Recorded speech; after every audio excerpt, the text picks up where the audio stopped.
চট্টগ্রাম সমুদ্র বন্দরকে সম্পূর্ণ দুর্নীতিমুক্ত করার দৃঢ় প্রত্যয় ব্যক্ত করেছেন প্রধানমন্ত্রী তারেক রহমান।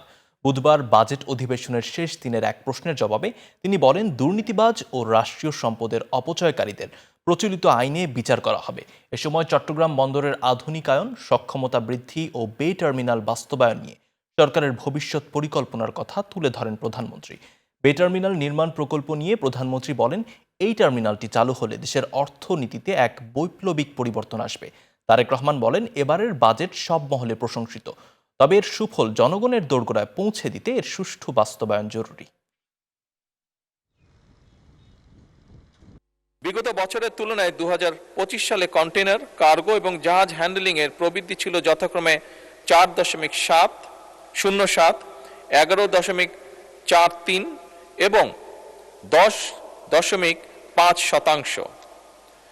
স্পিকার, চট্টগ্রাম বন্দরের সক্ষমতা বৃদ্ধির জন্য সমন্বিত কার্যক্রম গ্রহণ করা হয়েছে।